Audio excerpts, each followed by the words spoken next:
Welcome back dear students, my name is Amna. जैसे कि हमें पता है, हम यूनिवर्सिटी के अंदर, कॉलेज के अंदर एग्ज़ाम्स की तैयारी करते हैं और उस तैयारी के अंदर हम उसको याद करते हैं, पढ़ते हैं, बार बार पढ़ते हैं और हमें हमें वो चीज़ याद हो जाती है। सीक्वेंस वाइज हम पढ़ते हैं उसको, हमें वो याद हो जाती है। बट व्हाट हैपन, जब ग्रेजुएशन के बाद वन पेपर एग्जामिनेशन की तैयारी करते हैं तो उसमें एमसीक्यूज़ होते हैं। हम एमसीक्यूज़ के बुक खरीदते हैं, हम उसको बार बार पढ़ते हैं, but at the end of the day हमें उसमें से कुछ भी याद नहीं रहता। द रीज़न इज़ दैट कि हमारे ब्रेन को क्लियरिटी नहीं होती है कोई चीज़ कहाँ से स्टार्ट हुई है, कहाँ तक खत्म हुई है। तो उस प्रॉब्लम को सॉल्व करने के लिए हम एक कोर्स को डिज़ाइन किया है जिसमें क्लियरिटी के साथ बिल्कुल टॉपिक टू टॉपिक हम डिस्कस करेंगे कि पाकिस्तान अफेयर्स के अंदर, पाकिस्तान स्टडी के अंदर किस तरीके से हिस्टोरिकल इवेंट स्टार्ट होते हैं और उसके बारे में मालूमात करेंगे जो कि इंपॉर्टेंट एमसीक्यूज आ रहे होते हैं हमारे एग्जाम्स के अंदर। तो without further ado let's talk about it. तो आज का जो हमारा जो टॉपिक है वो बहुत सिंपल है, मोहम्मद बिन कासिम के ऊपर है, जिसके बारे में बहुत ज़्यादा एमसीक्यूज आते हैं एग्जाम के अंदर। तो द क्वेश्चन अराइजेस कि हाउ इस्लाम केम इन सिंध। ये एक बहुत डिटेल्ड, कॉम्प्रिहेंसिव, ब्रीफ सा क्वेश्चन लगता है, मगर इसका आंसर बहुत ही सिंपल है और वो इंपॉर्टेंट पॉइंट्स हम डिस्कस करेंगे जो कि एमसीक्यूज के हिसाब से बहुत इंपॉर्टेंट है। So let's talk about it. तो आप इस कोर्स को जो मैंने डिज़ाइन किया है वो आप इसको अवेल कर सकते हैं। यूट्यूब के अंदर भी आपको फ्री ऑफ कॉस्ट मिल जाएगा। इसके अलावा फेसबुक पेज के जरिए से आप जूम लाइव क्लासेस भी ले सकते हैं। Right? So as we know that Hazrat Muhammad sallallahu alaihi wasallam was born in 571 AD and he had a worldly demise at 632. After Hazrat Muhammad sallallahu alaihi wasallam जो चार खुलफा राशिदीन थे, हज़रत अबू बकर और उमर, उस्मान और उस्मान गनी, और उसके अलावा जो चौथा खलीफा था हज़रत अली रहमतुल्लाह अलैह, तो ये राशिदून इरा था। ये तकरीबन 30 साल तक ये इसका इरा था। 632 से लेकर 661 तक एडी तक ये इरा चला था। इसके अंदर जो इस्लामिक एम्पायर था वो बहुत एक्सपेंड हुआ था, बहुत उसकी एक्सपेंशन हुई थी। Then after that Umayyad dynasty आती है। उमैया डायनास्टी के अंदर ही सिंध इन्वेड हुआ था मोहम्मद बिन कासिम के ज़रिए से और सिंध के अंदर इस्लाम आया था। मगर पहले सिंध के अंदर हिंदू राज था, ब्राह्मण डायनेस्टी थी, मगर उसके बाद फिर मुस्लिम डायनास्टी वहाँ पे बनना स्टार्ट हो गई।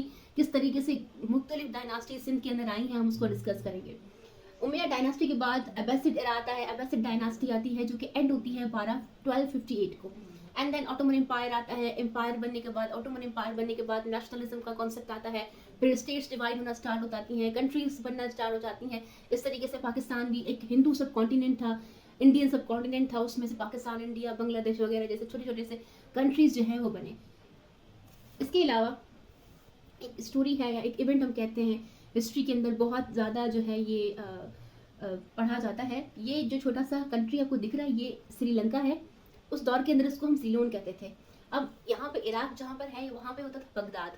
बगदाद से कुछ मर्चेंट्स आए हुए थे, कुछ लोग मर्चेंट्स, अपनी फैमिलीज मर्चेंट्स आए थे जिन्होंने अपनी फैमिलीज भी सीलोन के अंदर बनाई थी और वहाँ पे वो ट्रेड करने के लिए आए थे बेसिकली, ठीक है। मगर कुछ वजूहात के साथ वहाँ पे उनकी डेथ हो गई, कुछ बीमारी की वजह से वहाँ पे उनकी डेथ हो गई। तो जो सीलोन के बादशाह था उसने क्या किया, उनकी फैमिलीज़ को, उनकी जो डेड बॉडीज़ थी उसको वापस बगदाद भेजना चाहा। और उसके साथ साथ हज्जाज बिन यूसुफ जो कि बगदाद का गवर्नर था, हज्जाज बिन यूसुफ, उसके लिए बहुत ज़्यादा तहाइफ भी भेजे थे सीलोन के बादशाह ने। जब वो जा रही थी, शिप सारी क्रॉस हो रही थी पाकिस्तान के जो देबाल वाला एरिया था, देबाल कराची आज जिसको हम कहते हैं, ठीक है, यहाँ से जब क्रॉस कर रही थी तो यहाँ पे जो सिंध के अंदर था वो पायरेट्स बहुत ज़्यादा थे, ठीक है। तो इस वजह से वहाँ पे लूटिंग हो रही, पायरेट्स ने उन चीज़ों को लूट लिया। जब ये खबर हज्जाज बिन यूसुफ को पता चली तो उसने पहले उबैदुल्लाह को भेजा। उबैदुल्लाह लॉस्ट, मगर फिर उसने क्या किया, मोहम्मद बिन कासिम अपने नेफ्यू, अपने सन इन लॉ को भेजा। तो उसने वहाँ पे जाकर पहले लोगों की साइकोलॉजी समझी। लोगों की साइकोलॉजी ये थी कि वहाँ पे एक टेम्पल था जहाँ पे एक रेड फ्लैग लगा हुआ था।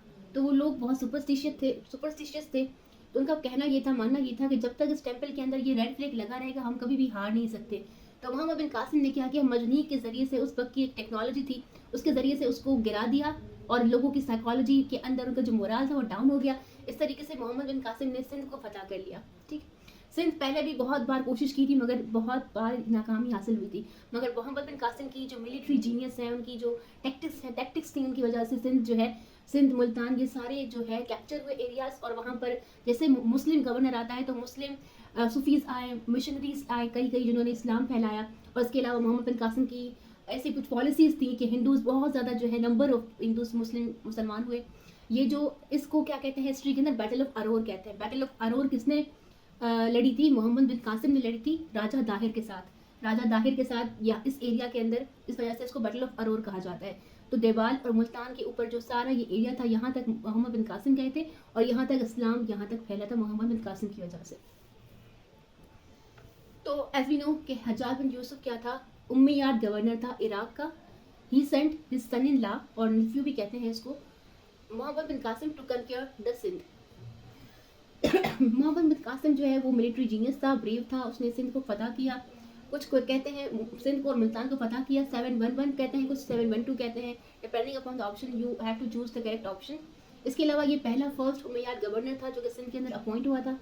एडमिनिस्ट्रेटिव कंट्रोल को इस्टेब्लिश किया, इस्लाम को प्रमोट किया, ठीक है। और जो लोकल पॉपुलेशन थी, जो कि हिंदूज थे, लोकल पॉपुलेशन को उसको उनको एडमिनिस्ट्रेटिव पोस्ट पर बिठा दिया, फाइनेंस पोस्ट पर बिठा दिया।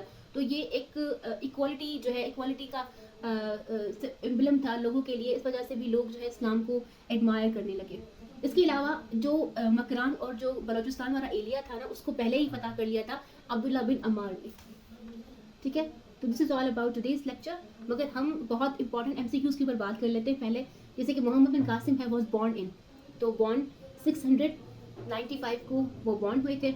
इसके अलावा व्हाट वाज द लकब ऑफ मोहम्मद बिन कासिम, लकब क्या था, इमादुद्दीन था, इमादुद्दीन, ये इनका लकब था जिसको हम टाइटल के भी नाम से जानते हैं। इसके अलावा what was the relation of Muhammad bin Qasim with Hajjaj bin Yusuf, आप बता सकते हैं। Option number D is correct, nephew son in law. Muhammad bin Qasim al Khatafi al Thaqafi was born in, Taif के अंदर पैदा हुए थे।